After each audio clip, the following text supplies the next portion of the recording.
Very good afternoon dear aspirants. तो स्वागत है आप सभी का एसएससी टॉप 200 सीरीज़ में। तो आज हम करने वाले हैं इन्फ्लेशन को। भाई अभी तो फेस्टिवल होने था ना, तो त्यौहार हमारे इधर ना शाम को होता है, ठीक है। तो शाम को करेंगे बढ़िया से। अभी इन्फ्लेशन पे आते हैं। मुद्रास्फीति ठीक इंपॉर्टेंट चैप्टर है। क्यों? क्योंकि जैसे मैंने पढ़ाया था आपको कोस्टल प्लेन्स के बारे में जब ज्योग्राफी के, तो वो आपको बेस बना कर देता है, जिससे आप माउंटेन पढ़ते हो, प्लेट्यूज पढ़ते हो, अलग अलग रिवर्स पढ़ते हो आगे चल के, ठीक। इसी तरीके से जब आप इन्फ्लेशन पढ़ते हो तो आपका रास्ता खुल जाता है किस चीज़ का, बैंकिंग का। मतलब बैंकिंग एग्ज़ाम का नहीं, मतलब बैंकिंग समझने का। फिर आप आराम से समझ पाते हो ये एमपीसी क्या होता है, मॉनेटरी पॉलिसी क्या होता है। उसके बाद क्या, अनएम्प्लॉयमेंट को आप समझ पाते हो, फिलिप्स कर्व को समझ पाते हो, अलग अलग कर्व्स होते हैं, ठीक। तो ये काफ़ी चीज़, सप्लाई डिमांड को भी ये है ना इम्पैक्ट करता है। बहुत सारी चीज़ों का ना ये आधार है इन्फ्लेशन, ठीक। ये समझना इसीलिए बहुत ज़रूरी है। शुरुआत में मैंने इसे इसे रखा है। और मुद्रास्फीति कहते हैं इसको हिंदी में। और क्या चीज़ कि ये जो चैप्टर है थोड़ा सा मुश्किल लगेगा, ठीक है। अगर आपने पहले पढ़ रखा है तो बिल्कुल स्मूथ लगने वाला है, लेकिन अगर नहीं पढ़ रखा तो हो सकता है यमराज से मिलने का मौका मिले। चलिए शुरू करते हैं। थोड़ा सा लंबा हो सकता है चैप्टर, लेकिन इतना लंबा नहीं है। मैं कोशिश करूँगा कि है ना हो जाए जल्दी से और समझ भी आ जाए। अब यहाँ पर ध्यान दो। तो देखो, ये इन्फ्लेशन जो होता है ना, वो कॉन्टिन्यूस राइज होता है किस चीज़ में, जनरल प्राइस लेवल में। और कब, over of period of time में, ठीक है। गुड्स एंड सर्विसेज के प्राइस में। मतलब मान लो कोई वस्तु है, ठीक है, कोई भी खाने पीने की वस्तु हो सकती है, कोई सर्विसेज हो सकता है। मैंने बता रखा है आपको पिछले लेक्चर में गुड एंड सर्विसेज क्या होता है। अब समझो कि कोई भी वस्तु है तो उसका ना क्या समय के साथ में प्राइस बढ़ रहा है, यानी महंगाई बढ़ रही है, महंगी होती जा रही है। अगर मैं ये बोलूँ कि अगर कोई वस्तु आज 50 रुपये की थी, कल 60 रुपये की हो गई, तो क्या वो इन्फ्लेशन के अंदर आएगा? तो नहीं आएगा, ठीक है। वो इन्फ्लेशन हम कंसिडर नहीं करते। एटलीस्ट कम से कम 7 दिन का तो वो होना चाहिए, इसीलिए वीकली इन्फ्लेशन कैलकुलेट होता है। तो 7 दिन, ठीक है, महीना या सब, ये पूरा आपका 7 दिन, महीना या पूरा साल भर का, इस हिसाब से इन्फ्लेशन को नामते हैं।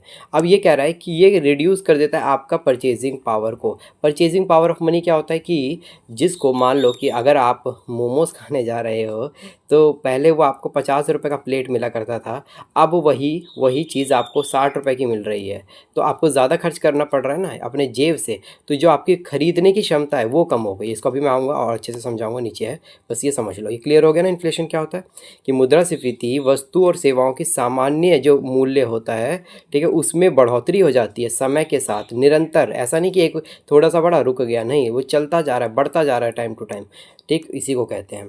अब इसमें क्या होता है, मुद्रा की जो क्रय की शक्ति होती है, खरीदने की शक्ति जो होती है, वो है ना ख़त्म होती जाती है धीरे धीरे, मतलब कम होती जाती है हमारी। चलिए, तो डिसइन्फ्लेशन क्या होता है? तो डिसइन्फ्लेशन होता है कि ये disinflation is a decrease in the rate of inflation, यानी कि इन्फ्लेशन तो बढ़ता रहेगा लेकिन उसके रेट में डिक्रीज़ हो जाएगा। ये मतलब क्या होता है भैया? इसका मतलब ये होता है, समझो ध्यान से, कि आज कोई वस्तु है 100 रुपये की थी, कल वो वस्तु हो गई 150 रुपये की, ठीक है। परसों वो वस्तु हो गई 150 रुपये की, मैं ना परसों रहेगी ना, तो वो हो जाएगी 170 रुपये की। अब ध्यान से समझना कि इस दिन ये वस्तु, मतलब एक हफ्ते की बात कर रहा हूँ मैंने ना, कि एक दिन पे बढ़ता है तो इसे इन्फ्लेशन नहीं कहते, ये समझ लेना। मतलब पहले सप्ते इतना बढ़ा, दूसरे सप्ते इतना बढ़ा। अब एक बात बताओ मेरे को, इस सप्ते कितनी तेज़ी से बढ़ा है ना? देखो कितना, 100 से 150 हो गया, और अगले जो सप्ते है वो बस 20 गुना, मतलब ऐसे बढ़ा है ना, 20 रुपये का वो हुआ है, इंक्रीजमेंट हुआ है। तो इन्फ्लेशन तो बढ़ रही है, इन्फ्लेशन तो पहले भी बढ़ रही है, जैसे ग्राफ बनाते हो ना आप, लेकिन वो धीमे गति से बढ़ रही है। वो ना कुछ ऐसे बढ़ रही है, पहले बहुत तेज़ी से गई, अब है ना ऐसे जा रही है। इसी तरीके से समझ आया ये चीज़ कि क्या होता है डिसइन्फ्लेशन की। The disinflation decrease in the rate of inflation, rate of inflation में कमी होगी, कि मुद्रास्फीति की दरों में कमी होगी, लेकिन आपकी इन्फ्लेशन ना स्टिल इंक्रीजिंग वे में देखने के लिए मिलेगा। क्लियर? आगे देखो, डिफ्लेशन क्या होता है? Deflation is a continuous decrease in the general price level goods and services over the period of time. मतलब उसका उल्टा है ये चीज़। क्या? इन्फ्लेशन का उल्टा डिफ्लेशन होता है। और डिसइन्फ्लेशन, थोड़ा ध्यान रखना, डिसइन्फ्लेशन और डिफ्लेशन दोनों साथ में दे देगा आपको कंफ्यूज करने के लिए, तो वो ना क्लियर होना चाहिए आपको। तो डिफ्लेशन जो होता है, अपस्फीति जो होती है, इसमें क्या होता है ना कि जो प्राइस है ना गिरती जाती है। पहले कोई 100 रुपये की थी, अब वो 50 की हो गई, कल वो, मतलब फिर अगले सप्ते, मतलब पहला सप्ताह 50 रुपये का हुआ, अगला सप्ताह 30 रुपये का हुआ, इस तरीके से गिरता जा रहा है वस्तु का कीमत। तो इसे कहते हैं डिफ्लेशन कहते हैं, ठीक है। अभी मैं आता हूँ उसकी क्या क्या नुकसान होता है, सब कुछ हम समझेंगे ध्यान से, ठीक है। तो डिफ्लेशन क्लियर हो गया ना, कि प्राइस के उसकी जो पहले महंगाई हो रही थी, अब है ना बहुत सस्ते मिल रही है। तो इससे क्या होगा ना, आपकी परचेजिंग पावर बढ़ जाएगी।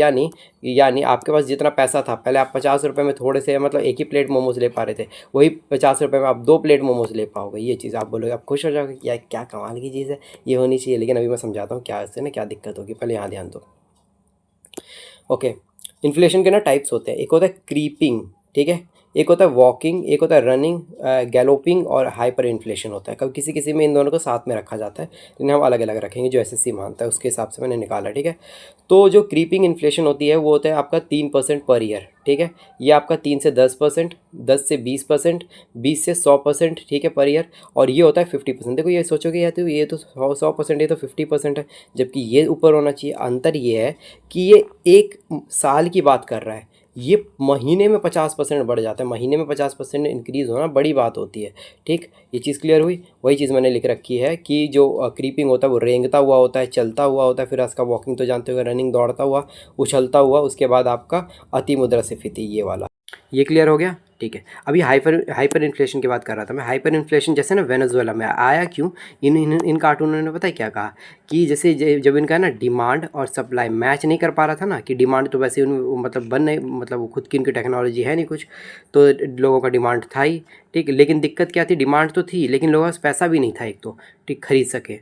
महंगा ही इतना था ये सारे सामान, ठीक है। था ऐसा नहीं कि सामान था नहीं था, ठीक है। जैसे खाने का भी सामान है तो ऐसे थोड़ी ना ख़त्म हो जाएगा, रहेगा, लेकिन वो महंगा था। तो उस सरकार ने सोचा कि अगर इतना ही महंगा है, सबके हाथ में पैसा दे दो। अगर सबके हाथ में पैसा दे दोगे तो वो सब हर कोई ख़रीद पाएगा। इन दिमाग पता नहीं क्या पढ़ा था इन्होंने, तो सबको पैसा दे दिया, अंधाधुंध पैसा बांटना शुरू कर दिया।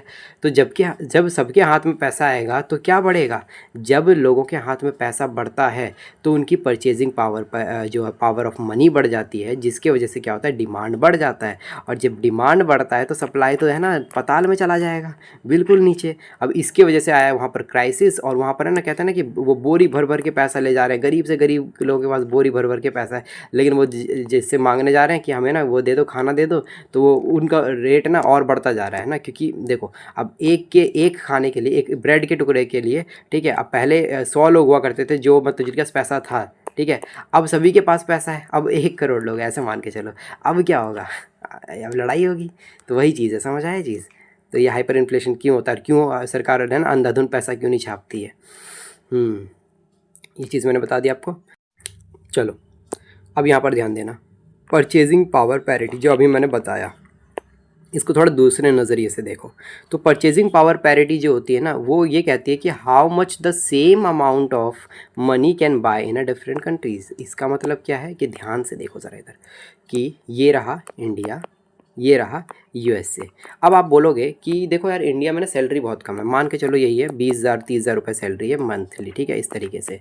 अब जो यूएसए में है वही अगर मैं थोड़ा रुपीज़ में कन्वर्ट कर दूं तो मान लो कि 2 लाख रुपए है, ठीक है। अब आप बोलोगे वहाँ क्या क्या ज़िंदगी है, 2 लाख रुपए में क्या क्या मिलता होगा, ये सब ये सब। लेकिन ऐसा है नहीं, क्यों, क्योंकि देखो अगर मान लो यहाँ पर खाना जो है, चावल जो है, 1 किलो जो चावल मान लो 80 रुपये का यहाँ पे है, तो यहाँ पर कितने का होगा, वो 800 रुपये का होगा। अब अंतर समझ आ रहा है कि परचेजिंग पावर इसी को शो करता है, इसी को शो करता है किसको, कि आप कितना कितना खरीद पा रहे हो सेम अमाउंट में, ठीक है, अलग अलग कंट्रीज़ में। अगर आपके पास 80 रुपये है तो आप बांग्लादेश में क्या क्या खरीद पाओगे, अगर आपके पास 80 रुपये है तो आप है ना चाइना में क्या खरीद पाओगे और यूएसए में क्या खरीद पाओगे। तो इस कंपैरिजन को शो किया जाता है। तो ये इस चीज़ को दिखाता है कि ज़रूरी नहीं है कि अगर किसी देश की इनकम बहुत ज़्यादा वहाँ पे, तो वहाँ पर सामान भी सस्ता मिलेगा। अगर जितना मतलब ज़्यादा आपकी इनकम, उतना ज़्यादा वहाँ पर क्या होगा, चीज़ें महंगी होगी। लेकिन इसमें फ़ायदा पता है किसको होता है, जो आप विदेश में रहता है, कि अगर कोई आपके है ना मतलब रिलेटिव्स अगर विदेश में रहते हैं और वो अगर पैसा इंडिया में भेजें तो थोड़ा टैक्स सरकार तो काटेगी टैक्स, वो तो पता ही, मैंने कल ही बताया था आपको। टैक्स काट के, ठीक है, रेमिटेंस कहते हैं इसको, ठीक है, जो जिस इंडियन के पास भेजेगा और उसके तो फ़ायदे हैं, ठीक। क्योंकि वो मतलब जितना मतलब है ना, कि समझो कि वो 2 लाख रुपए कमा रहा है इस तरीके से, वहाँ के लिए तो इतना कोई बड़ी अमाउंट नहीं है, वहाँ के लिए वही 20,000 के अराउंड है, इस तरीके से मान के चलो उन लोगों के लिए। लेकिन यहाँ पर भेजोगे तो 2 लाख की कीमत है, बहुत कीमत है। तो वही सब चीज़ें हैं। क्लियर हुई ना ये चीज़ क्या होता है परचेजिंग पावर पैरिटी की, मतलब खरीदने की क्षमता क्या रहती है कि अलग अलग एक करेंसी से अलग अलग देशों में। अब मैंने ये बोला कि इन्फ्लेशन, मैंने बताया था इन्फ्लेशन और डिफ्लेशन के बारे में। अब इन्फ्लेशन के की लाभ क्या है और नुकसान क्या है। लाभ भी होता है कि महंगाई का, हाँ लाभ भी होता है। देखो ज़रा, सबसे पहले ये इनकरेज करता है प्रोडक्शन एंड इन्वेस्टमेंट को। कैसे भैया, देखो मैंने अभी बताया कि डिमांड और सप्लाई के बारे में बताया। अगर अगर मैं ये बोलूँ कि सब कुछ अच्छा चल रहा है मार्केट में, ठीक। सब कुछ अच्छा चल रहा है, आपकी ना एक दुकान है, छोटे लेवल से समझो, आपकी एक दुकान है, आप कुछ बेच रहे हो, ठीक, कुछ आप बेचते हो। अब होता क्या है कि दैनिक काम चल रहा था, आप थोड़े थोड़े कमा रहे थे, बढ़िया सब कुछ चल रहा है, लेकिन अचानक लोग का ना कस्टमर बढ़ जाते हैं, बोलते हैं कि यार नहीं आपका ना सामान मेरे को बहुत अच्छा लगा, आप जो है ना जो वड़ा पाव का ठेला लगा रहे हो तो वो ना बड़ा कमाल का है, मुझे ना वो चाहिए और चाहिए, सब आप सभी के ना ज़ुबान पे चढ़ गया वो स्वाद। तो वो अब बढ़ गए, अब पहले 5 लोग आते थे, अब 50 लोग आपसे मांग रहे, अब आप खुश, अब आप खुश, ठीक है। अब आप क्या बोलोगे कि ठीक है कल से ना मैं अब कंटेनर मंगाऊंगा बढ़िया से, ज़्यादा ज़्यादा सामान मंगाऊंगा, ज़्यादा बेचूंगा, अब मेरी इनकम बढ़ेगी। तो यही चीज़ होती है मैक्रो लेवल पे भी, कि जब कंपनी देखती है ना कि डिमांड बहुत बढ़ रहा है, यानी महंगाई, डिमांड बढ़ेगा तो महंगाई भी बढ़ेगी, ठीक है, महंगाई बढ़ रही है तो क्या होता है, अपॉर्चुनिटी होती है जो कंपनी के पास में कि वो क्या कर सके, ये कर सके कि अपने ना प्रोडक्शन को बढ़ाए, प्रोडक्शन बढ़ाएगी तो उनको प्रॉफिट होगा, प्रॉफिट होगा तो देश को प्रॉफिट होगा। क्लियर हुआ ये चीज़, इस तरीके से लाभ होता है ये। ओके। क्रिएट मोर एम्प्लॉयमेंट, ठीक है, और अपॉर्चुनिटी। तो ये मैंने बता दिया किस तरीके से होता है कि अगर जो बिजनेसमैन है, अगर उसको प्रॉफिट ज़्यादा होगा तो ज़्यादा बंदे रखेगा, तो ज़्यादा बंदे रखेगा अपने काम करने के लिए, तो उसकी अपॉर्चुनिटी, उसको जॉब भी मिलेगी, एम्प्लॉयमेंट बढ़ेगा। अगला है reduce the real burden of loan. ये समझने से पहले ना ये थोड़ा समझो, एक चीज़ मैं समझा देता हूँ कि मान लो अगर देश में ना अगर कोई चीज़ 5,000 की है, ठीक है, आपके पास अभी आपने 5,000 रुपये जमा करके रखा है, किस में, अपने गुल्लक में, जहाँ पर भी, ठीक है, और उसके बाद अगर आप उसको 10 साल बाद यूज़ करोगे उसी 5,000 रुपये को, तो क्या इसकी कीमत और इसकी कीमत सेम रहेगी? ठीक है, जितना आप 5,000 रुपये में अभी सामान खरीद पा रहे हो तो उस टाइम पे खरीद पाओगे नहीं, खरीद पाओगे, तो इसकी कीमत कितनी हो जाएगी, लगभग 2,500 के करीब हो जाएगी, यानी इसकी जो है कीमत है, परचेजिंग पावर पैरिटी है, वो गिर जाएगी। ठीक है, इन्फ्लेशन जब भी बढ़ता है आपकी पीपीपी गिर जाती है, पीपीपी गिर जाएगी तो आपका जो पैसे की जो पहले ही अहमियत थी वो अब नहीं रहेगी। जो इसी सुनते हो ना कि 1 रुपये में तो हम पूरा का पूरा है ना बांग्लादेश खरीद के आ जाते थे, हमारे दादा सब कहते थे, तो अभी के टाइम पे तो कुछ नहीं मिलता है, ये चीज़ है ना। अब आपको ना ये वाला पॉइंट बहुत अच्छे से क्लियर हो जाएगा कि reduce the real burden of loan, यानी ऋण का वास्तविक बोझ कैसे कम होता है, ये किस तरीके से फ़ायदा पहुंचाता है। देखना ज़रा कि आपके पास ना घर पे कौन आए, SBI वाले आए, क्या करते हैं ये, लंच करते हैं बस, ठीक, तो लोन देने आए। इन्होंने बोला कि भैया 50,000 का लोन ले लो हमसे, आप ये हो, आपने बोला दे दो, ठीक है, लेकिन मैं फ़िक्स्ड पे ही लूँगा, आपने बोला ठीक है, कोई इंटरेस्ट रेट जो रहेगा वो फ़िक्स्ड पे रहेगा, फ्लोटिंग नहीं रहेगा। मैं बताऊँगा आगे क्या होता है, पहले ही समझो। अब आपने, ठीक है, ये 50,000 का लोन तो ले लिया और आपकी सैलरी तो बढ़ेगी नहीं, ठीक है, आप चुकाओगे उतना ही, 50,000 लिया है तो 50,000 चुकाओगे ही, ठीक। अब घाटा पता है किसको होगा, SBI वालों का होगा फ़िक्स्ड पे। किस तरीके से समझो कि जब उन्होंने 50,000 का लोन दिया उस टाइम पे ना इन्फ्लेशन देश में 5% चल रही थी, ये मान के चलो, और जब आपने उसको चुका दिया थोड़ा थोड़ा करके, तो उस पॉइंट पे वो जो 50,000 का जो लोन है उस समय पे कितना 15 या 10% का मान लो इन्फ्लेशन चल रहा है। तो मैंने यही, ये वैसा सिचुएशन नहीं हो गया ये, उस टाइम पे जब पैसा कैसा हुआ करता था कि 1 रुपये में बहुत सारी चीज़ खरीद ली जाती थी, क्योंकि इन्फ्लेशन कम था। अब इन्फ्लेशन, महंगाई ज़्यादा है, तो अब वो जो ये 1 रुपये की जो कीमत थी उस टाइम पे, अभी के टाइम पे उसकी कोई वैल्यू नहीं है। उसी तरीके से जो 50,000 की जो मतलब उसने दिया, आपको लोन दिया, ये सोच के कि वो 60,000 कमाएगा, उसने चलो 60,000 भी कमा लिया, तो क्या उसकी वैल्यू होगी, उतनी नहीं होगी, वही 50,000 पे आ जाएगी, वही 40,000 पे आ जाएगी। तो यानी ओवरऑल अगर ध्यान से समझा जाए तो उसने जितना दिया उतना ही उसको वापस आ गया, या उसका भी घाटा में वो मतलब चला गया, अगर उसने फिक्स्ड लोन दिया तो। इसी को कहते हैं क्या चीज़, किसको फ़ायदा होता है, जो फिक्स्ड पे लेता है, समझ आया। इसीलिए जब भी लो तो फिक्स्ड पे लिया करो, इन्फ्लेशन को है ना माइनस करके लिया करो, समझ आया चीज़। चलो अब आते हैं आपका किस चीज़ पे, हानियों पे। हानि क्या है, रिड्यूस द परचेजिंग पावर्टी में मैंने बता दिया कि पहले जहाँ पर 1 रुपये की चीज़ थी कितनी सारी चीज़ ली जाती थी, अब है ना कितना कम चीज़ आती है, तो आपकी है ना खरीदने की क्षमता गिर गई। आपकी कॉस्ट ऑफ लिविंग बढ़ गई, मतलब ये नहीं, मतलब स्टैंडर्ड नहीं बढ़ गया आपका, यानी आपका खर्चा बढ़ गया, ठीक है। नमक जो पहले आता था कि क्या चीज़ आती थी, वो अभी ऐड नहीं देखा वो वाला क्लिनिक प्लस का जो 1 रुपये का आता था, वो कितना बड़ा था, अब कितना ऐसे टिंगू सा आ रहा है जो रील्स में वायरल हो रहा है आजकल, वो वाला। लास्ट है आपका, किस तरीके से हर्ट करता है वो आपके अर्नर्स का जो सेविंग करते हैं ना, उस हिसाब से। मतलब आपने सेविंग करके रखा हुआ है ना, 50,000 रुपये, वही बात हो गई ना, 50,000 रुपये आपने सेव कर रखा है, लेकिन जब आपने उसे निकाला गुल्लक से तो देखा कि अब इतनी इन्फ्लेशन देश में, ये 50,000 की कीमत तो बस 25,000 रह गई है, तो अब इसका कोई फ़ायदा नहीं हुआ। इसीलिए लोग इन्वेस्टमेंट करते हैं, समझ आया। ओके। तो अब यहाँ पर आते हैं, रुको, मनी इल्यूजन पे आते हैं। ठीक, मनी इल्यूजन क्या होता है आपका कि ये एक टेंडेंसी होती है, यानी क्या टेंडेंसी का मतलब क्या होता है, अपना एक वो आदत होती है, आदत से मजबूर है ना। तो ये आदत होती क्या है कि हम लोगों की ना पैसों पे ज़्यादा नज़र रहती है। ठीक है, ये नहीं देखते कि इन्फ्लेशन क्या चल रहा है देश में। Money illusion is a tendency of people focus on amount of money they receive rather than real purchasing power. ठीक है, अब देखो समझो इसका मतलब क्या है कि अगर मैंने आपको बोला कि एक जगह आपको ना 60,000 रुपये की सैलरी मिल रही है, ठीक है, एक जगह मैंने बोला आपको 90,000 की सैलरी मिल रही है, आप कहाँ जाना बोलोगे मैं तो यहाँ जाऊँगा। लेकिन अगर मैं यही बोलूँ कि यहाँ पर इन्फ्लेशन जो है ना वो 5% पे है और यहाँ पर इन्फ्लेशन 15% पे है, फिर भी बोलोगे कि नहीं, क्योंकि आपने इन्फ्लेशन पढ़ा ही नहीं है चैप्टर सही से, तो फिर भी बोलोगे कि मैं तो यहाँ जाऊँगा। लेकिन अगर लॉन्ग टर्म सोचोगे, 1-2 साल के अंदर ही ये जो इसकी कीमत है वो इतनी कुछ रह नहीं जाएगी इसके अकॉर्डिंग, ठीक है, इसके कंपैरिजन में, क्योंकि ये आपकी फिक्स्ड है, ये आपकी फिक्स्ड है। बढ़िया से इन्फ्लेशन आपको है ना 5% बिल्कुल लो इन्फ्लेशन है, महंगाई कम है, आपका सैलरी भी है, तो सही से आपका बन रहा है। और यहाँ पर है कि लॉन्ग टर्म में शुरुआत में तो लगेगा कि हाँ मिल रहा है पैसा, लेकिन जैसे जैसे ये आपका और इन्फ्लेशन बढ़ेगा या इसी रेट पे भी रहेगा और इतना ये, क्योंकि ये ग्लोपिंग है, ग्लोपिंग मैंने बताया क्या होता है आपका, ये कूदता इन्फ्लेशन, और कूदते इन्फ्लेशन में है ना कि आप छोटी छोटी सामान लेने जाओगे, एक 10 रुपये का बिस्किट लेने जाओगे वो आपको 30 रुपये का पड़ेगा, तो उसमें ज़्यादा फ़ायदा है या जो अभी आप बिस्कुट ले रहे हो उसमें ज़्यादा फ़ायदा है। तो थोड़ा सोचो इस चीज़ को, समझ आया चीज़। तो यही होता है मनी इल्यूजन। मनी इल्यूजन हम लोगों में देखने को मिलता है कि हम जहाँ पैसा ज़्यादा दिखता है वहाँ चले जाते हैं। ये क्लियर हो गया।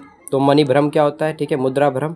आप समझियो कि ये फिशर इफेक्ट अब आप अच्छे से समझ जाओगे। ये क्वेश्चन में पूछता है फिशर इफेक्ट, ठीक है, और पूछता सभी चीज़ है मतलब आपका, लेकिन फिशर इफेक्ट पे ज़्यादा ध्यान रखना है। अब आना बहुत ही आराम से कर लोगे।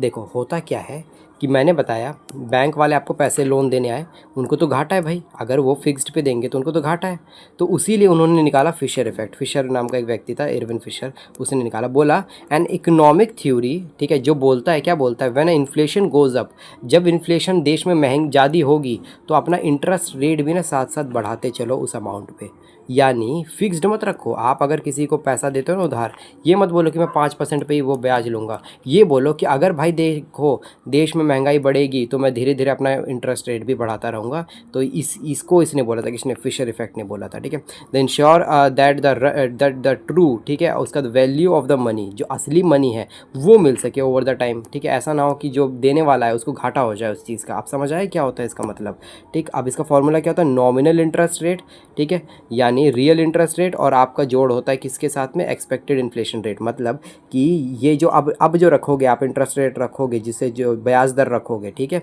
वो कब कैसे रखोगे, जो आप पुराना रखने वाले थे, ठीक है, जो आप रखने वाले थे ना 5% पे जो फिक्स्ड रखने वाले थे, उसमें जोड़ दो कि इन्फ्लेशन कितना बढ़ने वाला, एक्सपेक्टेड कितना है, ठीक है, ये दोनों जोड़ दो, ठीक, तब आपका एक फ्लोटिंग बन जाएगा। फ्लोटिंग बनने से क्या होगा, आपको नुकसान नहीं होगा, वही चीज़।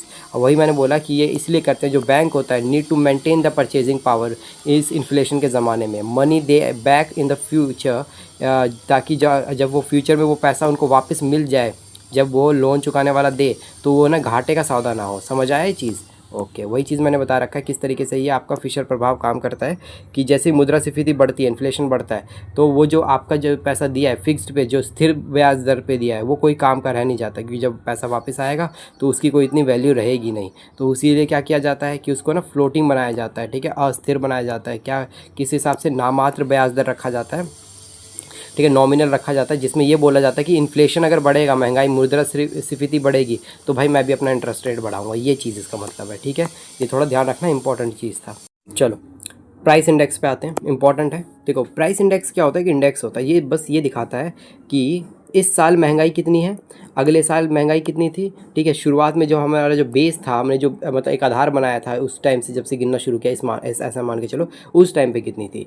तो इसी चीज़ को दिखाता है कि हर साल महंगाई कितनी बढ़ रही है, उसी को प्राइस इंडेक्स कहा जाता है। The price index measure the show average change in the price of a selected basket जो पीरियड ऑफ टाइम है। पीरियड ऑफ टाइम अलग अलग हो सकता है, आपका बेस ईयर पे भी हो सकता है, ठीक है, 10 साल पुराना भी हो सकता है, 7 दिन का भी हो सकता है, सप्ताह का मतलब महीने का भी हो सकता है, और साल का भी हो सकता है। अभी प्राइस बास्केट क्या है ये मैं अभी आऊँगा, CPI जब हम पढ़ेंगे ना, एंड में पढ़ेंगे इसको, CPI WPI, तब आपको समझ आएगा बास्केट का मतलब क्या है। लेकिन अभी बस इतना समझो कि ये दिखाता है किस चीज़ को, चेंज को दिखाता है। अगर मैं ये बोलूँ कि इस साल अगर 6% से बढ़ गया, क्या बढ़ गया, महंगाई बढ़ गई, तो इसका मतलब पिछले साल जो 100 रुपये की वस्तु मिल रही थी, वो अब इस साल कितने की मिलेगी, 106 रुपये की मिलेगी। ये चीज़ क्लियर हो गया, देख लेना इस चीज़ को। वही मैंने बोला मूल्य सूचकांक क्या होता है, एक सांख्यिक माप है जो कि ये निश्चित करता है कि अवधि में, ठीक है, वस्तु और सेवाओं की जो टोकरी है उसमें औसत कितना परिवर्तन आया, कीमत में कितना परिवर्तन आया। ठीक है, इसका फॉर्मूला याद करना ज़रूरी है कि जो cost of the basket in current year, अभी जो क्या चल रहा है, और बेस ईयर, इन दोनों को डिवाइड कर दो, मल्टीप्लाई से मतलब मल्टीप्लाई 100 कर दो, तो आपको निकल जाएगा price index. Generally price index हमारा बेस ईयर पे ही निकलता है। ठीक है, ये ध्यान रखना है आपको। ठीक, ओके। अब जीडीपी डिफ्लेटर आते हैं। डिफ्लेटर, ये बच्चे क्या करते हैं, जीडीपी डिफ्लेटर और प्राइस इंडेक्स को बिल्कुल सेम समझते हैं, अलग है। ठीक है, काफ़ी हद तक मैच करता है लेकिन अलग है। क्या अलग है?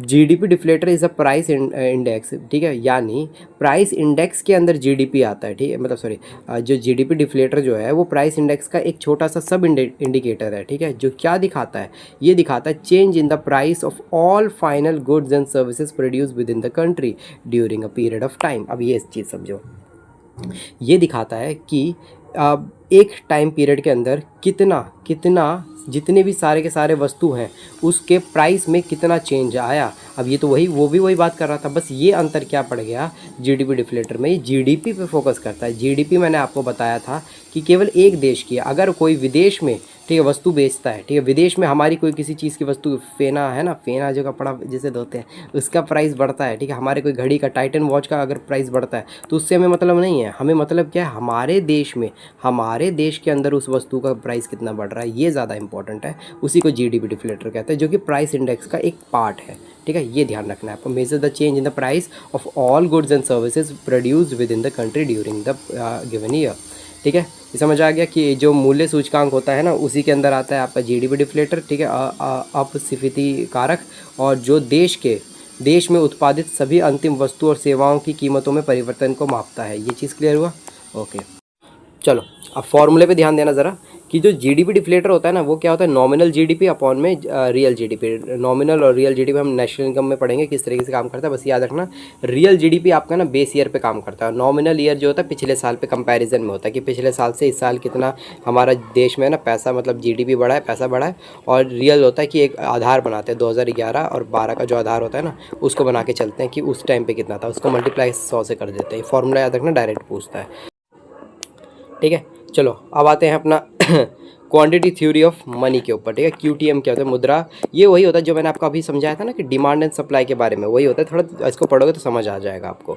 The quantity theory of money states that the money supply increase faster than the production of the goods and services, inflation will ओकर। इसका मतलब क्या है कि इसके अनुसार जब यदि अर्थव्यवस्था में मुद्रा की आपूर्ति यानी मनी सप्लाई, पैसा ठीक है, वस्तु और सेवाओं के उत्पादन की तुलना में अधिक हो जाती है तो मुद्रास्फीति होगी। मतलब लोगों के हाथ में अगर ज़्यादा पैसा होगा तो ज़्यादा डिमांड करेंगे, अगर सप्लाई कम रह गया तो क्या होगा कि मतलब एक वस्तु के लिए काफ़ी लोग हो जाएंगे, काफ़ी लोग होंगे तो ये अपनी मनमौजी करेगा। ठीक है, 10 रुपये की चीज़ 100 रुपये में बेचेगा। तो इसी हिसाब से ये कह रहा है कि क्वांटिटी थ्योरी ऑफ मनी क्या कहता है, किस तरीके से जो अगर मनी सप्लाई है अगर वो आपके हाथ में ज़्यादा रहेगा, लोगों के हाथ में, तो क्या होगा, इन्फ्लेशन मार्केट में ऑकर हो जाएगी। ये चीज़ देखना है आपको। और इसी को रोकने के लिए है ना क्या कर अलग अलग पॉलिसीज़ निकालती है सरकार। ठीक है, मनी सप्लाई को हम पढ़ेंगे मॉनेटरी पॉलिसी में। इसका फॉर्मूला ध्यान रख लेना, M V is equal to में पी टी होता है। एम होता है मनी सप्लाई यानी कितना पैसा, ठीक है, लोगों के हाथ में गया। वेलोसिटी ऑफ मनी यानी कितने बार गया, इसके हाथ से उसके हाथ में कितने बार गया, ये चीज़। और द प्राइस लेवल यानी पैसा का स्तर कितना है, उस मतलब पर्टिकुलर वस्तु कितने रुपए का है, और आउटपुट कितना है ना, प्रोडक्शन हुआ। ठीक है, ये चीज़ है आपका, ये बस याद रखना, M V is equal to में पी टी इसका फॉर्मूला है, ख़त्म। ठीक, अब बताया माइल्ड इन्फ्लेशन क्या होता है। तो माइल्ड इन्फ्लेशन एक ऐसी सिचुएशन है जहाँ पे प्राइस जो slowly at a low manageable rate पे काम करती है। यानी इन्फ्लेशन तो है लेकिन अच्छा इन्फ्लेशन है। ठीक है, जो हमारे लिए मतलब मैंने बताया ना गुड इन्फ्लेशन क्या होता है, 2 से 6% का इन्फ्लेशन एमपीसी ने मानना है। ये एमपीसी कौन है बताऊँगा आगे चल के। ठीक है, तो ये इसने माना है, ये कमेटी होती है। ठीक है, आपकी मॉनेटरी पॉलिसी कमेटी होती है। इसने क्या माना है कि 2 से 6% तक है ना तो अच्छी इन्फ्लेशन है, जिससे ना प्रभावित होते हैं। मैंने बता दिया किस तरीके से प्रभावित होता है एक इन्वेस्टर, ताकि वो ज़्यादा से ज़्यादा क्या कर सके, प्रोडक्शन कर सके। ओके, ये चीज़ क्लियर हो गई। वही चीज़ है कि जिसमें कीमतें धीरे धीरे बढ़ती हैं, ठीक है, लेकिन वो हमारे लाभकारी माने जाते हैं। तो रिटेल इन्फ्लेशन क्या होता है। रिटेल इन्फ्लेशन कुछ नहीं होता, जैसे कि आप किराने की दुकान पे गए, दाल जो थी आपकी वो कुछ है ना, उसका प्राइस बढ़ गया। पहले कुछ था, अभी पहले 30 रुपये का था, अब वो 60 रुपये का हो गया, तो उसकी कीमत बढ़ गई ना। तो वही चीज़ होती है रिटेल इन्फ्लेशन। ठीक है, समझ आ गया चीज़ कि द जो प्राइस में राइज होना किसका, कंज्यूमर के। ठीक है, उसी को कहते हैं आपका उपभोक्ता के, जो चीज़ें खरीदता है ना उसके पैसे में वृद्धि। ठीक है, पैसे में नहीं, उसके कीमतों में वृद्धि सामान के। चलो अब यहाँ पर ध्यान दो, इम्पोर्टेड इन्फ्लेशन क्या होता है। इम्पोर्टेड इन्फ्लेशन ये होता है कि मान लो कि क्या हो रहा है, यूएसए के बीच में लड़ाई हो रही है, यूएसए और ईरान के बीच में, और इन दोनों की लड़ाई में क्या कर दिया, इन दोनों ने स्टेट ऑफ हार्मोज रोक दिया, ठीक है, वहाँ पर ब्लॉकेड लगा दिया। अब वहाँ पर इसकी वजह से क्या हुआ, 106 प्रति वो डॉलर पहुँच गया बैरल, क्या चीज़ आपके ऑयल पहुँच गई है। ऑयल अगर महंगी होगी तो उससे ऑयल महंगा हो गया, कोई रॉ मटेरियल महंगा हो गया, तो वो हमारे इंडिया में आएगा जब उसको फैक्ट्री में जब यूज़ करने के लिए तेलों का यूज़ करेंगे ना, ठीक है, अपने फैक्ट्रीज चलाने के लिए, तो वो उनको तो महंगे में ख़रीदना पड़ रहा है, तो क्या वो खुद बियर करेंगे, नहीं, वो बोलेंगे जनता को, नहीं भाई हमारे पास भी खर्चा ज़्यादा आ रहा है तो आपको भी ना खर्चा देना पड़ेगा, जनता आपको भी ना थोड़ा एक्स्ट्रा खर्च करना पड़ेगा। इसीलिए ये होता है कि विदेश में अगर विदेश से कोई चीज़ हम इंपोर्ट कर रहे हैं और उसकी प्राइस अगर बढ़ गई हमारे, उसकी वजह से हमारे देश में क्या होगा, सामान की कीमत बढ़ जाएगी, उसी को कहते हैं इंपोर्टेड इन्फ्लेशन। क्लियर हो गया ये चीज़ आपको? ओके, वही चीज़ मैंने बता दिया, the increase in the crude oil मैंने बता दिया, ये है ना एग्जांपल में, ठीक है। ये आयात जो करते हैं ना, आयात वाली जो मुद्रास्फीति है वो कैसे होती है, जब है ना वस्तु एवं सेवाओं की कीमत में वृद्धि हो जाती है घरेलू स्तर पे, ठीक है, इसकी वजह से क्या होता है, अवमूल्यन हो जाता है, हमारे ना करेंसी में कमी आ जाती है। अभी छोड़ देना करेंसी वाला पॉइंट, तो बस इतना समझ लो कि विदेश से अगर कोई चीज़ हम मंगाते हैं तो हमारे देश में उसका इन्फ्लेशन बढ़ जाएगा, अगर विदेशी रॉ मटेरियल जो है कच्चा माल है उसकी कीमत बढ़ जाए। वॉलेटाइल गुड्स क्या होता है, अस्थिर मूल्य क्या होता है, जिसकी प्राइस है ना डेली चेंज होती रहती है, जैसे कि सब्जियां हो गया, फल हो गया, ये हो गया, और ऑयल हो गया, एग हो गया, इन सब की जो चीज़ें हैं दिन भर दिन मतलब हर दिन चेंज होती रहती है। आज 10 रुपये का था है, कल अगर सप्लाई में थोड़ा कमी आ गई, ठीक है, अच्छा फसल हुआ नहीं, कुछ हो गया, बाढ़ आ गया, अब यहाँ तक पहुँच नहीं पाया मंडी तक वो फसल, तो वही 10 रुपये वाली जो धनिया है वो 30 रुपये में मिलेगी। तो रातों रात कैसे बदल गया उसका प्राइस। तो यही चीज़ होती है, जो ऐसी चीज़ें होती है ना जिसकी volatile goods are those goods जो जिसकी प्राइस ना बहुत तेज़ी से चेंज होती हैं, उसी को कहते हैं ये। ओके, बॉटलनेक इन्फ्लेशन क्या होता है, बॉटलनेक इन्फ्लेशन होता है कि इंफ्रास्ट्रक्चर में हमारी कमी है, ठीक है, कि हमारे ना टेक्नोलॉजी में जब हमारी कमी हो तो हमारा प्रोडक्शन कम होगा, जिसकी वजह से देखो मैं बताता हूँ मान लो ये है ना, ये सही एग्जांपल है कि आप लोगों ने जैसे है ना डिमांड है ना आप लोगों की, भैया जो ये एसएससी टॉप 200 सीरीज़ है ना उसे जल्दी से जल्दी ना कंप्लीट करवा दो, देखो 2 महीने के अंदर ना सारा का सारा कंप्लीट करवा दो। अब मेरे पास है ना बॉटलनेक इन्फ्लेशन है, क्या दिक्कत है कि मैं हूँ अकेला, मेरे को सारा चीज़ करना है, सारी चीज़ संभालनी है, ऊपर से सबसे बड़ी दिक्कत पता है क्या है, वो कभी शेयर नहीं की, वो ये है यहाँ के लोगों की हरकतें ठीक नहीं है। मतलब हरकतें क्या है ना, जब मैं रहता हूँ दिल्ली में रहता हूँ ना, मतलब दिल्ली ना मतलब है ना एक हेल है, चलता फिरता हेल है। कभी टायल कट रहे हैं यार, एक पता है रिसेंटली बगल में एक ढोल वाला ने दुकान खोल दी। अब उसको चलो ढोल तुम्हें बेचना वो अलग चीज़ है, लेकिन तुम हमेशा ढोल थोड़ी ना बजाओगे। अब इसी वजह से पता है मेरे को बार बार जब भी वो बजाता है मेरे को वीडियो रोक के कट करके फिर वहाँ से आगे से स्टार्ट करना पड़ता है। कितनी बार रोकता हूँ मैं इस चीज़ को, दिमाग ख़राब हो जाता है। 1 घंटे का वीडियो बनाने में 2 घंटा लगता है मेरे को इस चीज़ की वजह से। अब यहाँ पर बैठा हूँ, अभी देखो ना 5 मिनट नहीं लगेंगे, बगल वाला पड़ोसी मेरा गाना चला, एक बच्ची है छोटी सी, ठीक है, मतलब 13-14 साल की होगी, इसके घर वालों ने दे दिया है वो स्पीकर, अब बजाती रहती है दिन भर, गाने ही गाने चल रहे हैं उसको। देखो मैं वो बस गिनवा रहा हूँ, कि गिनवा नहीं रहा मैं, बस समझा रहा हूँ कि क्या दिक्कतें हो रही है। अब बॉटलनेक अब आपको समझ आ जाएगा क्या चीज़ होती है, कि मैं चाहता तो हूँ कि आपको प्रोवाइड करवाना सारी क्वालिटीज़ है ना, बढ़िया बढ़िया सब कुछ, लेकिन मेरे पास क्या इंफ्रास्ट्रक्चर ही नहीं है, वो सुविधाएं नहीं है, कि मेरे पास है ना टेक्नोलॉजी नहीं है कि मैं आपको वो चीज़ प्रोवाइड करवा सकूं। वही चीज़ अगर एक देश के पास अगर टेक्नोलॉजी रिसोर्सेज नहीं होगी तो डिमांड चाहे कितनी भी हो तो वो सप्लाई कर ही नहीं पाएगा। तो इससे क्या होगा, लेस प्रोडक्शन होगा, और प्रोडक्शन कम होगा तो इन लोगों का जो डिमांड है आप लोगों का और बढ़ता जाएगा, नहीं मेरे को जल्दी दो, ठीक है, चाहे आप तुम पैसे ले लो लेकिन दो मेरे को। इसकी वजह से क्या होगा, इन्फ्लेशन, ठीक है। अब यहाँ पर मैं फ़ायदा उठा सकता हूँ कि नहीं जी मेरे को पैसा दो तो मैं अच्छे से करूँगा, लेकिन पैसा लेके भी क्या करूँ अगर मैं दे ही नहीं पाऊँ टाइम पे तो, ठीक। चलो मैं फिर भी यार कोशिश कर रहा हूँ, देखो वो चीज़ अलग है, तुम्हें बोलना है तो बोल सकते हो, मेरी पूरी कोशिश है कि मैं ना प्रोवाइड करवाऊँ। जैसे आज की जो क्लास है ना इसीलिए लेट हो रही है, लेकिन है ना मैं सारी याद दे दूँगा, जो 4 बोलिए ना चारों की चारों वीडियोज़ आएंगी, कैसे भी आएंगी लेकिन आएंगी, ठीक। चलो तो सोशल कॉस्ट ऑफ इन्फ्लेशन क्या होता है, ये होता है social cost of inflation refers to the losses and the hardship suffered by the society और बाय द इन्फ्लेशन। ये वही चीज़ है कि एक गरीब जो है, ठीक है, गरीब जो है अगर उनकी मतलब उनकी सैलरी, अभी यार देखो क्या होता है ना कि हमारे पास 18,000 रुपये दिल्ली में ना 18,000 रुपये वो है मिनिमम वेज पे है, लेकिन यहाँ के लोग मतलब जो इंडस्ट्रीज़ है वो पे करना नहीं चाहते। 10,000 पे कर दिया ना मज़दूरों को, बहुत बड़ी बात है, उनसे ऊपर जाना चाहती नहीं है, ठीक। और इतने पे आप बताओ इस तरीके का जो देश में इन्फ्लेशन चल रहा है वो कहाँ से मतलब खाने के लिए जुगाड़ कर पाएगा। तो यही चीज़ होती है सोशल कॉस्ट ऑफ इन्फ्लेशन, किस तरीके से एक गरीब पिसता जाता है उस चीज़ में, वही चीज़ है, ठीक। ओके, एग्जाम्पल मैंने बता दिया आपको कि अगर इन्फ्लेशन बढ़ेगा तो खाने के प्राइसेस बढ़ेंगे, मेडिसिन के प्राइसेस बढ़ेंगे, जिसकी वजह से ना एक आम इंसान को है ना दिक्कत होगी। चलिए यहाँ तक क्लियर हो गया। अब आते हैं साइनोरेज क्या होता है। साइनोरेज बहुत इंपॉर्टेंट टॉपिक है आपके लिए, बहुत ज़्यादा, ठीक है। अब यहाँ पर ध्यान देना ज़रा, ठीक, क्योंकि ये पिछली बार इसका क्वेश्चन बना, तो मतलब अब ये ना इन्फ्लेशन को और थोड़ा डीप है ना एक्सप्लोर कर रहा है एसएससी, मेरे को जितना समझ आ रहा है। अब समझो यहाँ पे क्या होता है इसका मतलब। अब तक मैंने आपको क्या बोला था कि जो डिमांड और सप्लाई, जब डिमांड जो मांग है ये बहुत ज़्यादा बढ़ जाती है किसी चीज़ की, एसी कूलर वाला याद आया, तो इससे सप्लाई जब कम पड़ जाता है तो देश में इन्फ्लेशन हो जाती है, यही चीज़ मैंने बोला था। लेकिन अब ना सिचुएशन उल्टा पड़ जाएगा इस वाले खेल में। इसमें होता क्या है कि सिचुएशन ये आई कि लोगों को, मतलब गर्मी का ही मौसम है, ठीक है, गर्मी का ही मौसम है और गर्मी लग भी रही है, लोगों को चाहिए, ठीक है, एसी कूलर चाहिए और लेकिन सिचुएशन क्या है ना कि सप्लाई है और ज़्यादा ही सप्लाई है, एसी कूलर मार्केट में बढ़िया से है, ठीक है, और लोगों का डिमांड तो है, मतलब उनका मन में तो है कि उनको ख़रीदना है। लेकिन दिक्कत पता है क्या है, दिक्कत ये है कि इनके पास पैसा नहीं है, ठीक है, लोगों के हाथ में ना पैसा नहीं है कि वो खरीद सके। अब इसमें क्या क्या दिक्कत आएगी, इसमें ये दिक्कत आएगी जो कंपनी है वो इतने सारे जो एसी कूलर बनाकर बैठे पड़े हैं कि हमें प्रॉफिट ही प्रॉफिट होगा, ये सब होगा, तो उनका जो सप्लाई जो है वो तो ऐसे ही पड़ा है, स्टॉक ऐसे कैसे पड़ा हुआ है, और लोग चाह कर भी उसको ख़रीद नहीं पा रहे हैं। क्यों? क्योंकि या तो महंगा है या तो वो अपना अचीव नहीं कर पा रहे, उनके हाथ में पैसा नहीं है, ठीक।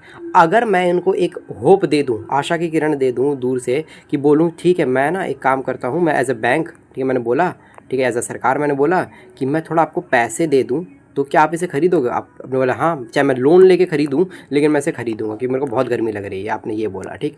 अब यही चीज़ इसमें होती है, सरकार देखती है, क्या देखती है, डिमांड चाहता है और सप्लाई बहुत ज़्यादा पड़ा हुआ है, ठीक। तो इन दोनों को मैच करने के लिए इसको ऊपर उठाना पड़ेगा डिमांड को, और तब जाके ये इससे मैच कर पाएगा, है ना। तो इसके लिए क्या करना पड़ेगा, डिमांड उठाने के लिए पैसा देना पड़ेगा लोगों के हाथ में। तो पैसा आएगा कहाँ से? पैसे को क्या कहते हैं, मनी सप्लाई कहते हैं, ठीक है। ये मनी सप्लाई आएगा कैसे? तो सरकार क्या करती है, देखती है पैसा मार्केट में कम है, पैसा छापो, ध्यान सुनना, पैसा छापो, ठीक है। तो पैसा छापना शुरू करती है, अंधाधुंध पैसा छाप, इतना नहीं, मतलब जितना ना चाहिए होता है, पहले प्लानिंग होती है एमपीसी में, ठीक है, उसके बाद सोचते हैं अच्छा ठीक है, उसके बाद बोलते हैं चलो इसको पैसा छापो और लोगों में बांटो। ऐसा नहीं फ्री में मत बांटो, एज अ लोन बांटो। मैंने तो बस एग्जांपल दिया गर्मी वो एसी कूलर का, लेकिन और भी लोगों का समस्याएं, ज़मीन खरीदनी होती है, बहुत सारी चीज़ें होती हैं, तो उसके लिए लोग लोन लेते हैं, बैंक से लोन लेते हैं। और यही चीज़ क्या होता है, फिर क्या होता है, जैसे जैसे लोन लेना शुरू करते हैं लोगों के हाथ में पैसा आएगा, चाहे लोन का ही पैसा हो, लेकिन आएगा ना डिमांड में, हाथ में लोगों के पास पैसा जो नहीं था, अब पैसा आ गया, अब वो खर्च करेंगे। हमने जो एग्जांपल लिया उसी पे खड़े रहेंगे कि अपना एसी कूलर पे अब जो है ना, जो इनका प्रोडक्ट है ख़रीदना शुरू होगा, और एक टाइम पे आएगा कि दोनों बराबर हो जाएगा। जैसे ही इक्विलिब्रियम, ठीक है, इक्विलिब्रियम आया, तो इसकी वजह से क्या होगा, हमारी इकोनॉमी बिल्कुल स्टेबल हो जाएगी। यही चीज़ करता है साइनोरेज का मेन मकसद, यही चीज़ होता है। समझ आया ये चीज़? इसके कोई और भी लेयर्स हैं, मैं उस पर ना कभी डिस्कस करूंगा, लेकिन पहले यही समझो क्योंकि आपका इतना ज़्यादा डीप जाएगा नहीं, जो मेन पॉइंट है मैंने रख दिया है। तो साइनोरेज जो होता है वो क्या होता है आपका, ये होता है revenue earn by the government और the central bank through the creation of issuance of new money. समझ आ गया ये चीज़? ओके, तो ये वही चीज़ है आपकी, ठीक। मैंने जो हिंदी में बता दिया कि सरकार क्या करती है, आपकी मुद्रा, ठीक है, का सर्जन करती है, ताकि किन कब करती है, to meet the demand of currency, ठीक है। अगर इकोनॉमी में जो डिमांड है कि पैसे की कमी पड़ गई है हाथ में, ठीक है, लोगों के, तो उसको मीट करने के लिए, ऐसा ना हो कि यहाँ लोग बिल्कुल गरीब ही रह जाए, उसका रिप्लेस ओल्ड, अगर ये भी एक पॉइंट रहता है कि अगर मतलब पूरा पैसा पुराना हो गया तो नया तब निकाल देते हैं ना। और क्या होता है आपके लिक्विडिटी, बैंक में अगर पैसे की कमी पड़ जाती है तब ये करते हैं। उसके बाद एक्सेप्शनल, जब है ना इकोनॉमिक क्राइसिस होता है, ठीक है, लोगों के पास बिल्कुल पैसा नहीं है, भुखमरी चल रही है, तो वो खरीद नहीं पा रहे हैं ब्रेड खाने के लिए, है ना, ब्रेड तो हमारे इधर रोटी होता है ना, तो फ्रांस में थोड़ी ना रहते हैं, तो वो ख़रीद नहीं पा रहे हैं, तो उसके लिए क्या करना पड़ता है, तो उनके लिए उनको है ना पैसा देते हैं। नहीं, इसमें अलग अलग और स्कीम्स भी चलती है, ऐसा नहीं है केवल लोन ही। सरकार आपने सुना होगा कि 2000 रुपये बांटती है ना, समझ आ रहा है, थोड़ा क्लियर हो रहा है कि 2000 रुपये क्यों, कहाँ से बांटा जाता है, ताकि डिमांड बढ़ाया जा सके, समझ, ठीक। लेकिन कभी कभी करते हैं पहले से डिमांड ज़्यादा है तो वो दिक्कत कर जाते हैं, है ना, कि और ज़्यादा डिमांड पहले से ही था और डिमांड पैसा देके और बढ़ा दिया, सप्लाई इतना था नहीं, फिर यहाँ पर हो गया, क्या हो गया आपका, बहुत ज़्यादा इन्फ्लेशन हो गया मार्केट में। ये चीज़ क्लियर हुई क्या क्या मैंने बोला आपको? ओके, रियल मनी बैलेंस क्या होता है? ये होता है real money balance is a purchasing power of money a person holds after adjusting the price level. यानी इन्फ्लेशन को हटा दूं, मेरे पास, मैंने बोला ना, अगर 90,000 की अगर आपकी सैलरी है, उसमें अगर मैं इन्फ्लेशन जो 15% जो भी चल रहा है उसको हटा दूं, अगर वो घट के जो बचता है आपका पैसा, वही आपका रियल मनी, असली पैसा जिसको आप खर्च कर सकते हो, ठीक है, वह मुद्रा जो वास्तविक जो आपका क्रय शक्ति को दिखाता है, जिस पे आप खर्च कर सकते हो, ठीक है। ओके। कोर इन्फ्लेशन क्या होता है? तो कोर इन्फ्लेशन क्या होता है, जो मैंने आपको वॉलेटाइल गुड्स बताए थे ना, ये वो होते हैं जैसे फूड होते हैं जो रातों रात जिनकी प्राइस चेंज होती है। 30 रुपये का प्याज 90 में, ठीक है, मतलब 90 में बदल गया अगले दिन तक। तो फ्यूल कैसे, अभी 60 रुपये का बैरल मिल रहा था, 106 का पड़ गया है ना बैरल पर डॉलर, तो इतना महंगा कैसे हो गया? तो रातों रात जो चेंज होते हैं उसको हटा दो और फिर इन्फ्लेशन मतलब कैलकुलेट करोगे तो कोर इन्फ्लेशन होता है, ठीक। ओके। चलो, जीरो इन्फ्लेशन क्या होता है? इसको दो आधार पे समझो कि जीरो इन्फ्लेशन ऐसी सिचुएशन होती है जहाँ पर जीरो होता है यहाँ पर इन्फ्लेशन रेट। यानी मान लो 2020 में हमारा रेट ऑफ इन्फ्लेशन 5 था, ठीक है, और अभी भी 5 ही चल रहा है 2026 में। तो 6 साल में कुछ चेंज हुआ नहीं हुआ ना, बस पॉइंट पे चेंज हो रहा है, 5.3 5.4। तो हम इसको जीरो क्या कहेंगे, जीरो इन्फ्लेशन कहेंगे, क्योंकि कोई चेंज ही नहीं हो रहा है, वैसे वैसे, ठीक है, वहीं पर खड़ा हुआ है। तो ये एक्चुअली में काबिलियत तारीफ़ भी कहा जाता है, ठीक है, MPC की तारीफ़ भी होती है इस चीज़ के लिए कि वो ज़्यादा बढ़ने नहीं दे रहा है इन्फ्लेशन को, है ना, हाथ से निकलने नहीं दे रहा, ठीक। और देखो, मैं चाहे कितनी बुराई करूँ गवर्नमेंट की, लेकिन कोविड में तारीफ वाली चीज़ थी कि उन्होंने इन्फ्लेशन को ना बिल्कुल अच्छे से, है ना, संभाल के रखा, नहीं तो हाथ से निकल जाता तो दिक्कत हो जाती। चलिए, ये बहुत इंपॉर्टेंट टॉपिक आपके लिए, कॉजेज़ ऑफ इन्फ्लेशन। दो तरीके के होते हैं, ठीक है, एक होता है डिमांड पुल इन्फ्लेशन, एक होता है कॉस्ट पुश। अब देखो समझो, डिमांड पुल इन्फ्लेशन क्या होता है? तब होता है जब एग्रीगेट डिमांड आपके एग्रीगेट सप्लाई से ज़्यादा हो जाए, तब आपको ये कहलाता है, ठीक है, जनरल प्राइस लेवल में बढ़ जाए ना, तो आपका डिमांड पुल इन्फ्लेशन कहलाता है। मांग प्रेरित मुद्रास्फीति वह स्थिति होती है जब कुल मांग जो होता है ना, वो कुल आपूर्ति से अधिक हो जाती है, ठीक है, और कीमत इससे बढ़ने लगती है। समझो इसका मतलब क्या है, वही जो मैं तभी से आपको समझा रहा हूँ, वही चीज़ है कि डिमांड ना बढ़ जाती है, डिमांड बढ़ जाती है सप्लाई के मुकाबले। जब ऐसा होता है तो लोग है ना कहते हैं कि एक वस्तु के लिए भी ना, पहले 2-3 लोग खड़े थे, अब एक वस्तु के लिए 10 लोग खड़े हैं, तो अब इसकी मनमानी चलेगी कि ये अपने क्या करेगा, ये पहले जो 10 रुपये का बेचता था छोले कुलचे, अब वो 50 रुपये का बेचेगा। तो इसकी वजह से क्या होगा कि महंगाई बढ़ जाएगी। समझ आया? ये उसी को कहते हैं आपका कॉस्ट, ठीक है, कौन सा, डिमांड पुल इन्फ्लेशन कहते हैं। समझ आ गया? चलो देखो, हाई कंज्यूमर डिमांड, ज़्यादा अगर डिमांड करोगे तो इन्फ्लेशन भी ज़्यादा रहेगी, जैसे टीवी की, है ना, फ्रिज की, वही सब चीज़ें मैंने लेके रखा है। चलो, ये समझ आ गया ना।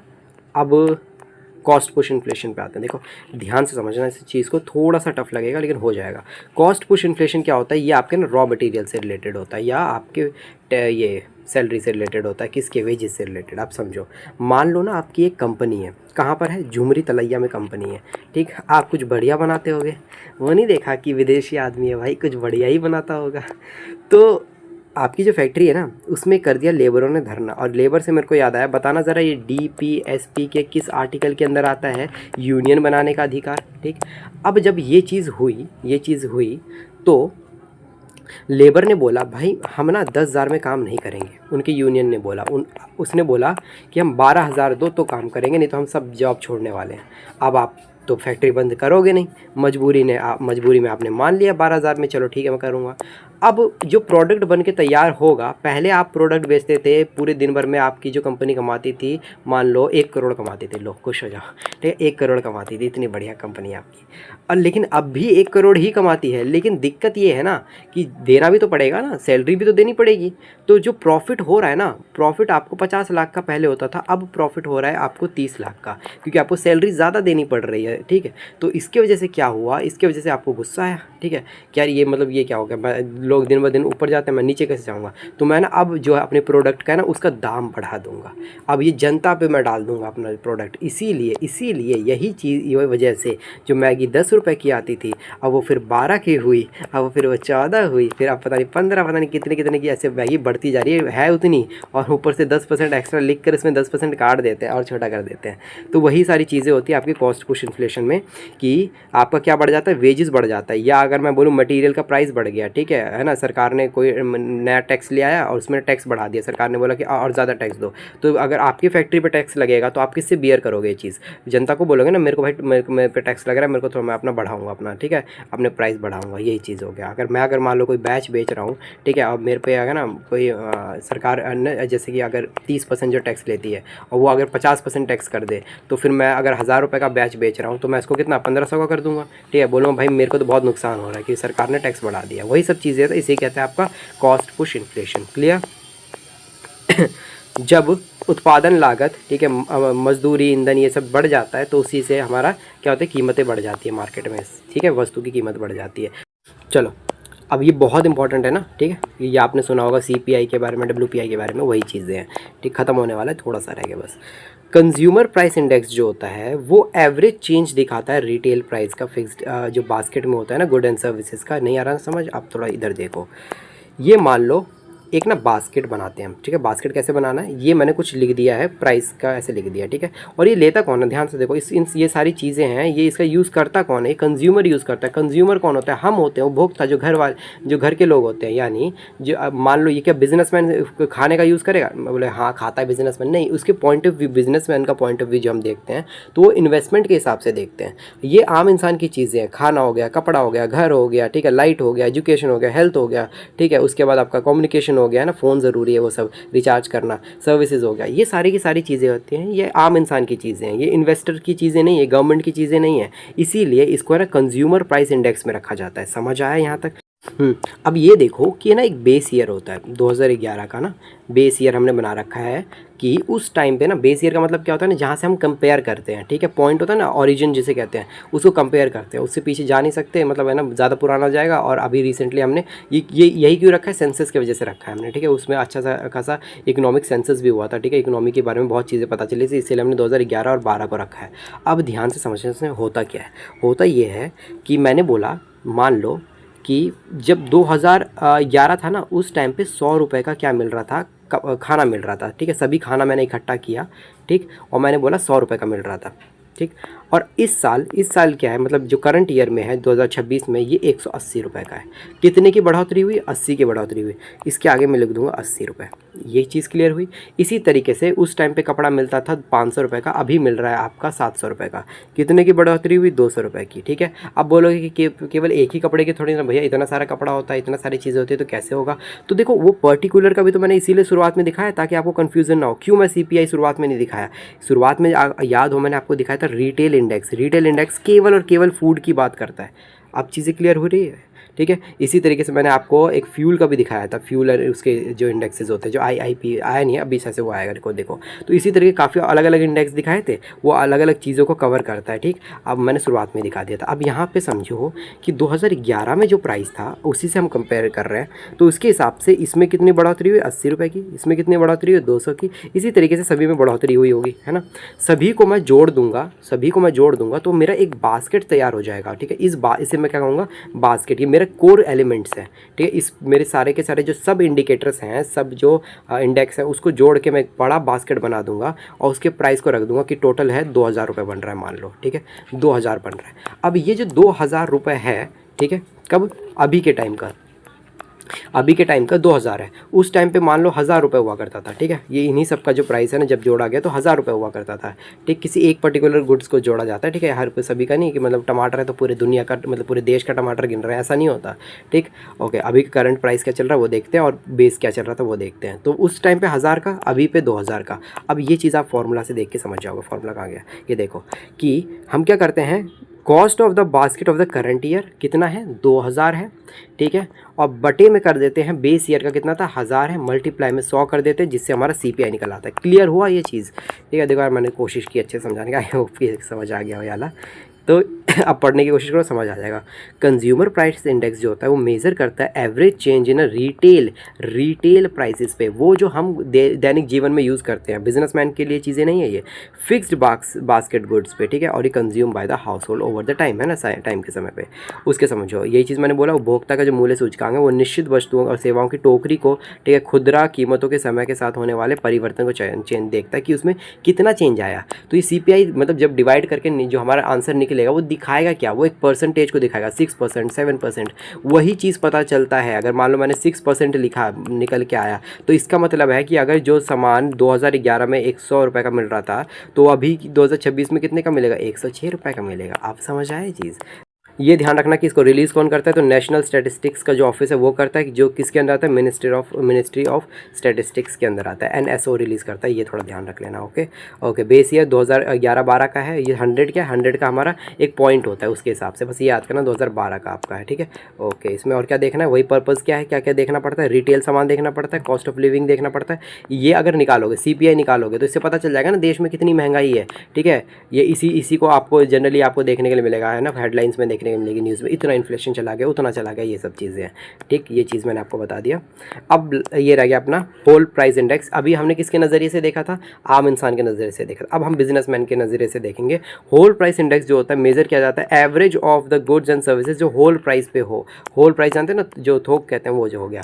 अब ये जो मेज़र किया जाता है, ये किसके पॉइंट है, होल सेलर के पॉइंट ऑफ व्यू से देखा जाता है इस चीज़ को। समझ आ गया कि व्यापारी की नज़र से क्या हिसाब चल रहा है इसका, ठीक है। जारी करने वाला कौन होता है, office of the economic advisor से जारी करता है, ठीक है, जो department of the industry and trade के अंदर आता है। आप समझ आए कि क्यों इसे इंडस्ट्री एंड ट्रेड देखती है, इसलिए देखती है क्यों, क्योंकि ये फोकस ही इस पर करता है, ठीक है, इंडस्ट्रीज़ पे फोकस करता है उसके नज़रिए पे। इसका भी बेस ईयर वही है और वही सारी चीज़ है। इसमें क्या होता है कि अगर इसको पता कर लोगे, जो परसेंटेज निकाल लोगे जो बास्केट से, तो इससे हम क्या देख पाएंगे, पॉलिसीज़ बना पाएंगे, IPR बना पाएंगे, ठीक है, इंडस्ट्रियल ट्रेड पॉलिसी बना पाएंगे। तो इसीलिए इसका यूज़ किया जाता है। कंपोनेंट्स ऑफ WPI, इसमें प्राइमरी आर्टिकल्स आता है फूड, जैसे कि आप बोलोगे फूड तो उसमें आता है, तो इसमें नहीं आ सकता। देखो, अगर कोई व्यापारी, क्या वो जो एग्रीकल्चर गुड्स का व्यापार नहीं करता, वो भी तो करता है, वो भी तो एक व्यापार की चीज़ें हैं। तो दोनों कॉन्ट्राडिक्ट करती है, लेकिन अंतर क्या पड़ता है उसमें ना, वो रेशो का अंतर पड़ जाता है। हमारी प्राथमिकता जो होती है वो अलग होती है, उनकी प्राथमिकता अलग होती है। उनकी प्राथमिकता जनरली मैन्युफैक्चरिंग की चीज़ें होती है, जैसे फ्यूल वाली चीज़ें, हमारे में एजुकेशन था, ठीक है, सर्विसेज था, वो सब चीज़ें था। इनमें नहीं होती, इसमें सर्विसेज आपको नज़र नहीं आएगी, ठीक है। इसमें सर्विसेज क्या, केवल आपको वो नज़र आएगा, ट्रांसपोर्ट की चीज़ें आएंगी, वैसे सर्विस नहीं आएगी। हमारी जो रेलगाड़ी होती है ना, इधर से उधर ट्रैवल करने वाली चीज़, ठीक। अब मैन्युफैक्चरिंग प्रोडक्ट्स इसमें सबसे इंपॉर्टेंट होता है, ठीक, ये ध्यान रख लेना। अब इसमें यही आपका कौन कौन सी चीज़ें आपका ऐड की जाती है, मैंने लिख दिया है। इसका फॉर्मूला बिल्कुल वैसे ही है, बास्केट बनाया जाता है, करंट और बेस रखा जाता है, मल्टीप्लाई में 100 करके परसेंटेज निकाल दिया जाता है, वही चीज़ें हैं। चलो अब आते हैं करंट अफेयर। ये करंट अफेयर्स तो हाँ, तो देखो करंट अफेयर्स पूछे जाते हैं, ठीक है, इनका ये इन्फ्लेशन से रिलेटेड है, करंट अफेयर्स बनते हैं। जैसे कि आपका रिटेल इन्फ्लेशन कितना है, तो रिटेल इन्फ्लेशन आपका 3.93% है। ये मतलब क्या होता है इसका, देखो रिटेल इन्फ्लेशन में आपका फूड इन्फ्लेशन आता है। रिटेल की चीज़ें केवल खाने की चीज़ें नहीं होती, आपने रिटेल में कुछ बेच दिया, आपने किताबें बेच दी मान लो, वो भी तो रिटेल का ही काम कर रहे हो ना, दुकानदार, वही चीज़, ठीक है। 3.93%। फूड इन्फ्लेशन कितना है, 4.78%। इन्फ्लेशन टारगेटिंग कितनी रखी गई, ये याद रखना, 4% का टारगेट रखा गया हमारा, ठीक है। अगर 2 से 6 जो मैंने बताया था आपको, वो इन्फ्लेशन जो होता है वो आपका टॉलरेंस में होता है, यानी बिल्कुल सही इन्फ्लेशन चल रहा है, ठीक। और अभी कितना रखा गया, 4% पे रखा गया है, ठीक है, इसको कम करने की बात की गई है, ठीक। ओके अब आ गया CPI बेस ईयर जो है वो आपका कितना है, ये 2024। हाँ, ये ध्यान रखना कि 2011-12 था ना, उसको अब चेंज कर दिया गया, CPI को 2024 रख दिया गया है, ठीक। जो सेंसस, अब उसको सेंसस का इतना वेट नहीं कर सकते, इसीलिए नई CPI हमने बना दिया है, ठीक। आपको जो पेपर में अगर ये आ गया तो क्या हम 2024 में लिखेंगे, तो यार मेरे हिसाब से अगर ऑप्शन में दे रखा होगा तो कर देना, क्योंकि ये करंट अफेयर्स की चीज़ है। वो डिपेंड करता है वो किस तरीके से सोच रहा है। अब चलो देखेंगे, अब मॉक करेंगे ना, तो आइडिया लगेगा। मैं थोड़ा सर्च करके बताऊँगा आपको कि क्या करना है इसमें ना, थोड़ा होल्ड रखना, बस याद रखना कि चेंज हुआ है ये, ठीक। उसका rise in the food prices and the high crude oil जो प्राइसेस है, ये मतलब वही चीज़ है कि जो लड़ाई चल रही है उससे प्राइसेस बढ़ गए क्रूड ऑयल के, थोड़ा ये ध्यान रखना। और आपका ये India is working to replace WPI को रिप्लेस करके, ठीक है, एक PPI लाना चाहते हैं, ठीक है, प्रोड्यूसर से, ठीक है। क्योंकि इसमें थोक पे ध्यान दिया जाता था। थोक क्या होता है, मान लो ये है मैन्युफैक्चरर ने इस थोक वाले को बेचा, थोक ने आपको मतलब रिटेल वाले को बेचा, रिटेल ने आपको बेचा, ठीक है। अब इसमें इन वाले कैटेगरी को तो हम देखते हैं, लेकिन बेचारे जो प्रोड्यूसर होता है ना, उस पर इतना ध्यान जाता नहीं है, इसीलिए इस प्रोड्यूसर पे भी अब ध्यान दिया जाएगा, उसको ही थोक से मर्ज कर दिया जाएगा, इसीलिए हम WPI ख़त्म कर रहे हैं, ठीक है। ओके, ये चीज़ थोड़ा ध्यान रखना है आपको। अच्छा, तो रह रहा है थोड़ा सा रह रहा है, ठीक है, फ़ोन नहीं तोड़ना है, थोड़ा सा ये बस, ठीक। चलो, index of the industrial production क्या होता है, बस सिंपल लैंग्वेज में बोलूँ, ये शो करता है आपका इंडस्ट्रियल प्रोडक्शन की इंक्रीज़ और डिक्रीज़ में, कि इंडस्ट्रियल जो प्रोडक्शन है वो बढ़ रहा है घट रहा है, या बढ़ रहा है घट रहा है। आप बोलोगे ये तो जीवीए होता है भैया, वो अलग चीज़ होती है भाई। जीवीए जो होता है वो आपका नेशनल लेवल पे जितना भी, उसमें क्या एग्रीकल्चर भी आता है, उसमें आपका इंडस्ट्री भी आता है, सर्विस भी आता है, लेकिन इसमें केवल इंडस्ट्रीज़ की बात कर रहे हैं कि इंडस्ट्री कितनी अच्छी से ग्रो कर रही है। Index of the industrial production measure the change in the volume of the industrial production in the country over the period of time. Clear? वही चीज़ मैंने आपको बोली कि औद्योगिक जो उत्पादन सूचकांक है वो एक ऐसा सूचकांक है जो समय के साथ देश के औद्योगिक उत्पादन की मात्रा एवं उसके परिवर्तन को मापता है। ये चीज़ क्लियर हो गया। और ये ध्यान रखना, एनएसओ अभी मैंने आपको बताया, और इसका मिनिस्ट्री ऑफ द वही स्टैटिस्टिक्स हो गया आपका, उसको नापती है। और ये 11-12 इसका भी बेस ईयर रखा जाता है। और माइनिंग, मैन्युफैक्चरिंग एंड इलेक्ट्रिसिटी इसके 3 इंपॉर्टेंट कंपोनेंट्स हैं, जो जिसका बास्केट आप मान के चल सकते हो। ओके, तो वही चीज़ है, वही सारी चीज़ें हैं, वही रिपीट हो गई हैं। ठीक, अब ये ध्यान रखना कि कितना परसेंट है, कितना ग्रोथ परसेंट है, वो 5% मान के चलो, 5.15% का ग्रोथ रेट है। कंप्लीट हो गया हमारा चैप्टर इसी के साथ। ओके ठीक, अब बताओ कैसा लगा ये चैप्टर। ठीक है, देखो मैंने पूरी कोशिश की है कि समझ आ जाए आपको। ठीक है, थोड़ा सा मुश्किल होगा लेकिन हो जाएगा, अगर ध्यान से समझोगे ना तो हो जाएगा।